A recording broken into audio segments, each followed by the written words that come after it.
আমি না হ্যাঁ আব্বারে দিয়ে কি কি কিনাইলা? 2 কেজি ভুসি, 1 কেজি খুদি, 1 কেজি বেগুন, আচ্ছা 2 রকম শুটকি আর কি। আচ্ছা, এরপরে তো আমাদের আর টাকা পয়সা নাই, তাই না। শুটকিগুলো আইনা খাওয়া ভালো হইলো। আর সিম আর 2 কেজি আলু। আচ্ছা, আর 5 কেজি চাউল হ্যাঁ 5 কেজি চাউল। এটি আনা হইলো। হ্যাঁ, হ্যাঁ এটি বলে। এই মাসের 7 তারিখ থেকে আমাদের কাছে টাকা আসছিল যেগুলো, সেই টাকাগুলো এই যে এই পর্যন্ত শেষ হইলো। আমাদের এই বাজারগুলা 5 দিন চলবে আর না? হ্যাঁ 5 দিন চলে। 5 দিন পর থেকে আবারও আমাদের আর্থিক সংকট শুরু হয়ে যাবে, সাই ভরসা।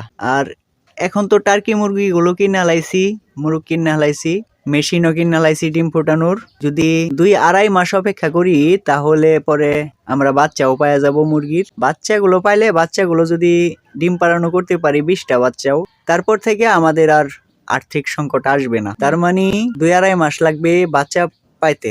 হ্যাঁ বাচ্চাগুলো আবার বড় হইতে 6 মাস লাগবে। হ্যাঁ 6 মাস।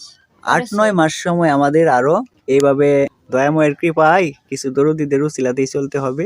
এছাড়া তো আমাদের আর কোনো উপায় নাই। যদি 9 মাস পার হয়, দয়াময়ের কৃপায় আমাদের মুরগিগুলা সুস্থ থাকে, বাচ্চাগুলা যদি পাই, তাহলে বাচ্চাগুলা বড় হয়ে ডিম পারলেই আমাদের একটা উপায় হবে। হ্যাঁ নিজেদের কামাই করে আর কি খাইতে পারবো আমরা। জি, ফেসবুকের ইনকাম তো আশাই করা যায় না। না।